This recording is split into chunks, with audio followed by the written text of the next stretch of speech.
नमस्कार, स्वागत है आपका इंडिया न्यूज हरियाणा में। मैं हूं आपके साथ संगीता यदुवंशी। बुलेटिन की शुरुआत करते हैं फटाफट अंदाज में।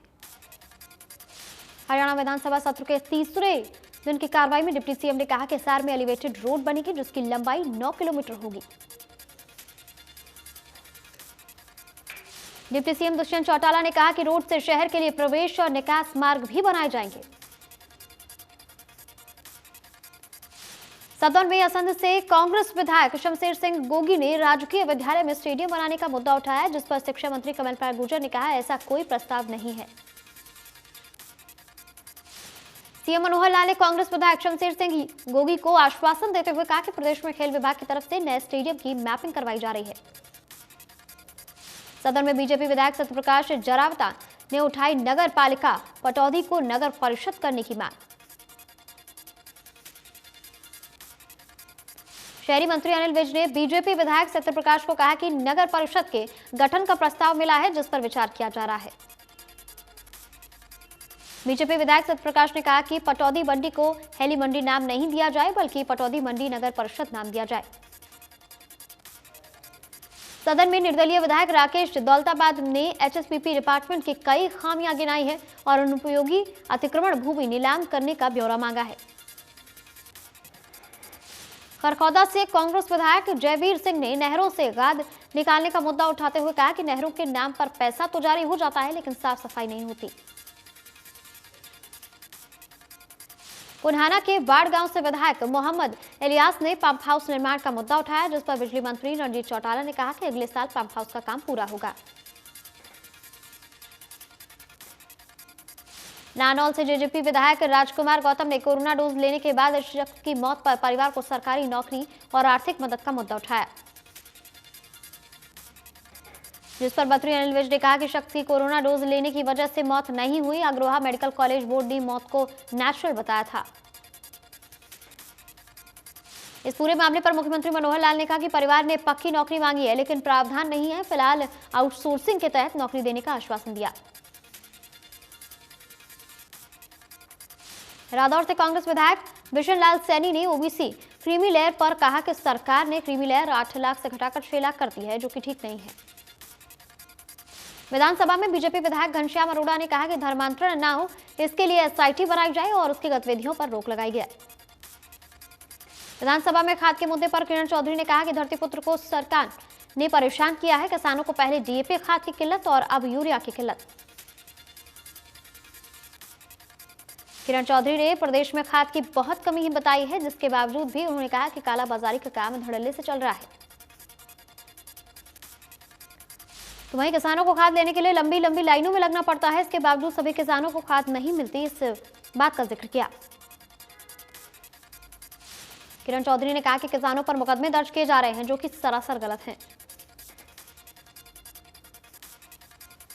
ओमिक्रॉन का खतरा हर दिन बढ़ता जा रहा है। देश में ओमिक्रॉन की संख्या 200 के पार पहुंच गई है। महाराष्ट्र में ओमिक्रॉन के 54 मामले सामने आए हैं, जिसमें से 31 ठीक हो गए हैं। दिल्ली में ओमिक्रॉन के अब तक 28 मरीज मिल चुके हैं, जिसमें से 12 मरीजों को डिस्चार्ज कर दिया गया है। देश में कोरोना के 5326 नए मामले सामने आए हैं। 453 मरीजों की मौत हो गई है। दुनिया में 90 देशों में ओमिक्रॉन वेरिएंट फैल चुका है। इसी बीच अमेरिका में भी ओमिक्रॉन से पहली मौत की खबर सामने आई है। गुरुग्राम में 100% लोगों को कोरोना वैक्सीनेशन की दोनों डोजें लगाई जा चुकी हैं, जिसके बाद प्रदेश में गुरुग्राम वैक्सीनेशन के मामले अव्वल है। यमुनानगर में अलग अलग देशों से 25 नवंबर के बाद 555 लोग आ चुके हैं, जिसमें से 145 लोग हाई रिस्क देशों से आए हैं। इन लोगों में एक दंपति नीदरलैंड से आए हैं, जिनकी आरटीपीसीआर रिपोर्ट पॉजिटिव पाई गई है। इनका विशेष रूप से सैंपल लेकर दिल्ली लैब भेजा गया है। सोनीपत में इन दिनों स्वास्थ्य विभाग हेल्थ आईडी कार्ड बनाने को लेकर लगातार काम कर रहा है। जिले में 1650 हेल्थ आईडी कार्ड बनाए जा चुके हैं। डिजिटल हेल्थ मिशन के तहत सरकार हर व्यक्ति का यूनिक हेल्थ आईडी कार्ड बना रही है। हेल्थ कार्ड बिल्कुल आधार कार्ड की तरह ही डिजिटल कार्ड है। आधार कार्ड से कनेक्ट होता है और आईडी क्रेडिट होने के बाद सेहत से जुड़ी पूरी जानकारी दर्ज की जाती है, जिससे डॉक्टर मरीज की मेडिकल हिस्ट्री का पता लगा सकते हैं। जिला नोडल अधिकारी और डिप्टी सीएमओ ने बताया कि हेल्थ कार्ड बहुत ही महत्वपूर्ण कार्ड है जिसमें मरीज का पूरा डेटा दर्ज किया जाता है। कम्युनिटी स्वास्थ्य ऑफिसर और स्टाफ नर्सेज लगाए गए हैं जो कि हेल्थ कार्ड बना रहे हैं। सिविल हॉस्पिटल के अलावा सभी पीएचसी, सीएचसी और कम्युनिटी सेंटर्स पर बनाए जा रहे हैं। रतिया में दुकानों के आगे अतिक्रमण करने वाले दुकानदारों पर नगर पालिका ने कार्रवाई करनी शुरू कर दी है। नगर पालिका ने अवैध रूप से अतिक्रमण करने वालों के खिलाफ बड़ी कार्रवाई करते हुए मास्टर प्लान तैयार किया है। सचिव ने बैठक के दौरान टीमों का गठन किया। नगर पालिका की ये टीमें अतिक्रमण करने वाले दुकानदारों की वीडियोग्राफी कर नोटिस थमाएंगी। इसके साथ ही अतिक्रमण करने वाले दुकानदारों पर जुर्माना लगाया जाएगा। यही नहीं, नगर पालिका ऐसे दुकानदारों का सामान भी जब्त करेगी। फरीदाबाद के एक सरकारी अस्पताल में मरीजों को दवाइयों के लिए बाहर भेजा जा रहा है। अस्पताल में दवाइयों की कमी बनी हुई है। अस्पताल के पीएमओ डॉक्टर सविता यादव ने आश्वासन दिया है कि जल्द ही सभी दवाइयां उपलब्ध कराई जाएंगी।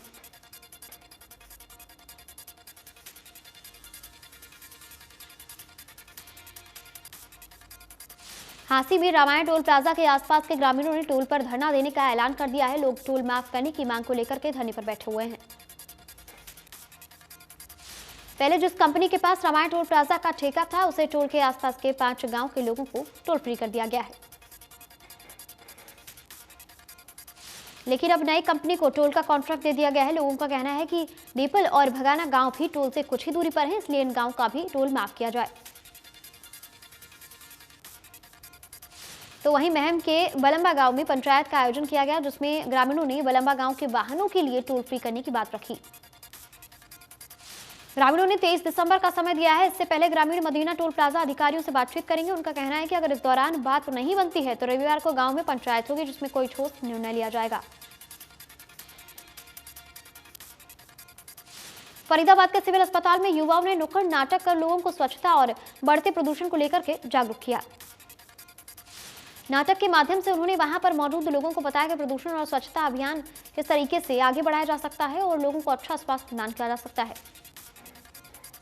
लोगों से अपील करते हुए उन्होंने कहा कि अपने आसपास के वातावरण को स्वच्छ रखें, प्रदूषण भी ना फैलने दें ताकि लोगों के स्वास्थ्य पर किसी भी बीमारी का साया न पड़े। प्रदेश में सरकारी नौकरियों में गड़बड़ और घोटालों पर यूथ कांग्रेस ने बेरोजगारों के साथ लेकर लड़कों पर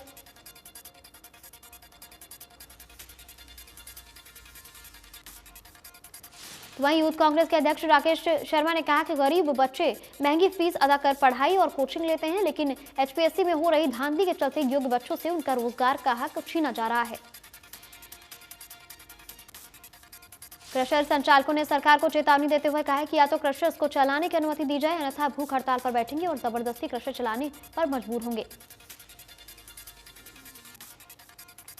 तो वहीं क्रशर बंद होने से लाखों परिवारों की रोजी रोटी का संकट बना हुआ है और करोड़ों रुपए का कारोबार प्रभावित होने के साथ साथ काफी नुकसान भी उठाना पड़ रहा है।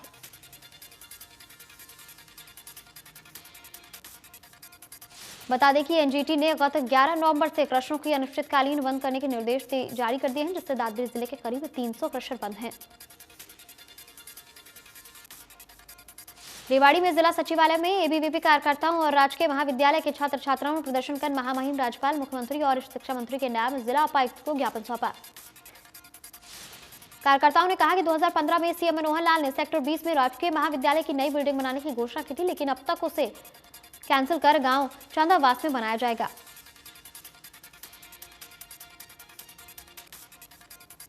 सांगवान खाप ने पंचायत में कई अहम फैसलों पर मोहर लगा दी है। खाप के निर्णय अनुसार अब किसी ने अपने माता पिता को घर से निकाला तो खाप सामाजिक रूप से दंडित करने सहित कार्रवाई करेगी।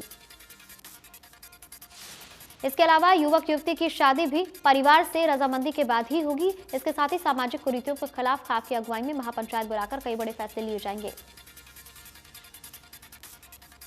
बल्लभगढ़ बस अड्डा चौकी पुलिस द्वारा रॉन्ग साइड चलने वाले वाहन चालकों के खिलाफ अभियान चलाकर चालान काटने शुरू कर दिए गए। इस दौरान पुलिस ने कई वाहन चालकों के चालान किए तो कहा कि अधिकारियों के अगले आदेश तक अभियान ये इसी तरीके से जारी रहेगा। फतेहाबाद जिले में कॉलेज के बाहर छात्राओं ने 2 गुटों में आपसी भिड़ंत हो गई। इसी के चलते फतेहाबाद बस स्टैंड पर दोनों गुटों की छात्राएं अपने हाथों में डंडे लेकर घूमती नजर आईं। कॉलेज की छात्राओं का सीसीटीवी फुटेज भी सामने आया है जो लगातार सोशल मीडिया पर वायरल हो रहा है।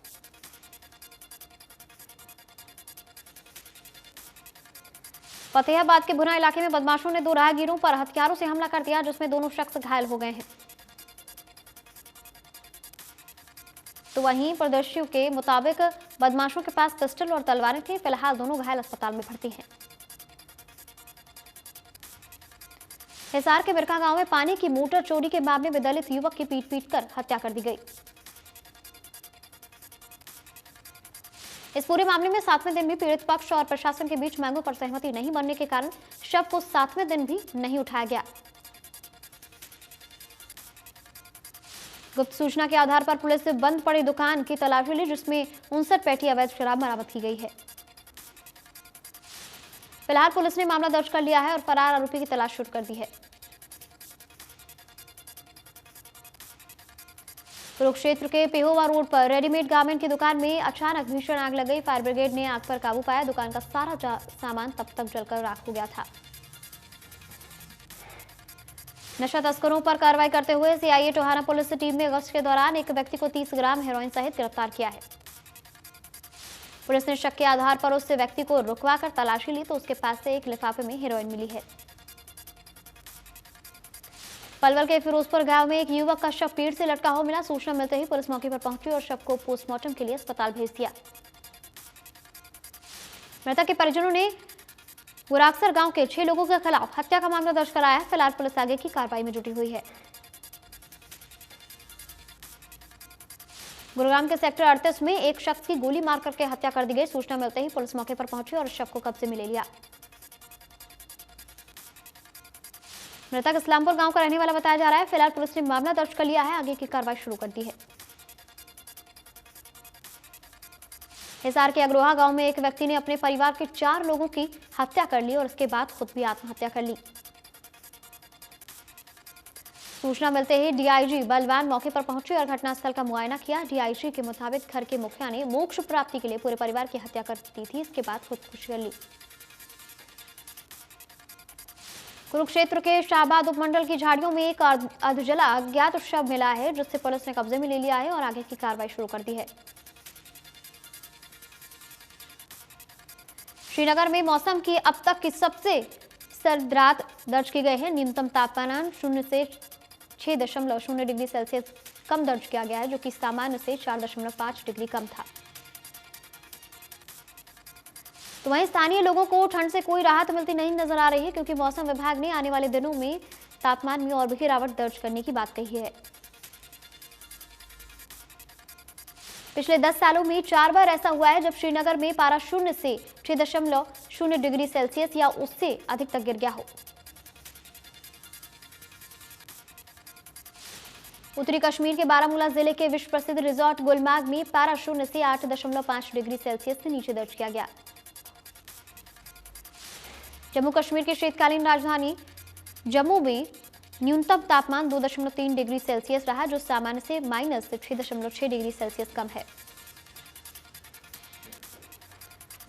लद्दाख के लेह में न्यूनतम तापमान 0 से 15.3 डिग्री सेल्सियस नीचे दर्ज किया गया है।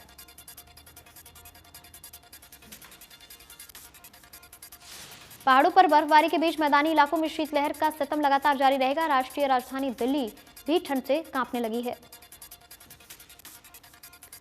दिल्ली की सर्दी ने अपना रंग दिखाना शुरू कर दिया है। दिल्ली में 4 डिग्री सेल्सियस तापमान दर्ज किया गया है। पंजाब और हरियाणा में भी सर्दी का सितम जारी है। उत्तर प्रदेश में सेहरन बढ़ गई है। राजस्थान में कश्मीर की तरह ओस की बूंदें बर्फ बन रही हैं। मध्य प्रदेश में भी लोग ठंड से थरथरा रहे हैं। कश्मीर से लेकर राजस्थान तक उत्तर भारत के राज्यों के कई शहरों में तापमान माइनस में पहुंच गया। आधे दिसंबर के बाद ठंड का मिजाज इतनी तेजी से बदला कि उत्तर भारत के राज्यों में तापमान में गिरावट के साथ ठिठुरन बढ़ गई है। शीतलहर का ऐसा असर है कि दिन में धूप खिलने के बावजूद ठंडी हवाएं शरीर को चुभ रही हैं। मौसम विभाग के मुताबिक राजस्थान और मैदानी इलाकों के जमने की वजह से पहाड़ों पर हो रही बर्फबारी है। पहाड़ों पर हुई बर्फबारी ने मैदानी इलाकों में शीतलहर का सितम बढ़ा दिया है। यही नहीं, आजकल आसमान में स्मॉग के साथ कोहरे का भी असर देखने को मिल रहा है।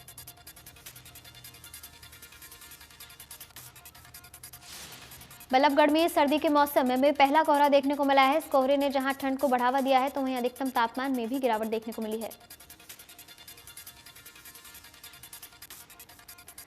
बल्लभगढ़ में सुबह 7 बजे तापमान 8 डिग्री दर्ज किया गया है। पहला कोहरा था, इसलिए सुबह से ही लोगों का आवागमन प्रभावित नजर आया। बाईपास पर कोहरा ज्यादा था, लेकिन बाईपास की तुलना में शहर में कोहरा कम था। सड़क पर लोगों को वाहनों की लाइटें जलानी पड़ी। बता दें कि पिछले 5 दिनों से पड़ रही सर्दी ने लोगों को परेशानी दी है। सुबह ठंडी हवा नहीं थी, फिर भी ठंड का पूरा प्रकोप था। दिल्ली में प्रदूषण का स्तर लगातार बढ़ता जा रहा है। दिल्ली में AQI 316 दर्ज किया गया है। हिसार की आबोहवा बेहद खराब श्रेणी में दर्ज की गई है, जहां एयर क्वालिटी इंडेक्स 316 के पार दर्ज किया गया है। फरीदाबाद में आबोहवा बेहद खराब श्रेणी में बनी हुई है, जहां AQI 424 दर्ज किया गया है। रोहतक में AQI 395 दर्ज किया गया है। भिवानी में हवा की गुणवत्ता फिर से खराब श्रेणी में बनी हुई है, जहां पे AQI 297 दर्ज किया गया है। सोनीपत में भी प्रदूषण की वजह से बुरा हाल है, जहां पर AQI 359 दर्ज किया गया है। साइबर सिटी गुरुग्राम में दीपावली के बाद से ही प्रदूषण की मार लगातार जारी है। यहां पर AQI 290 के पार दर्ज किया गया है।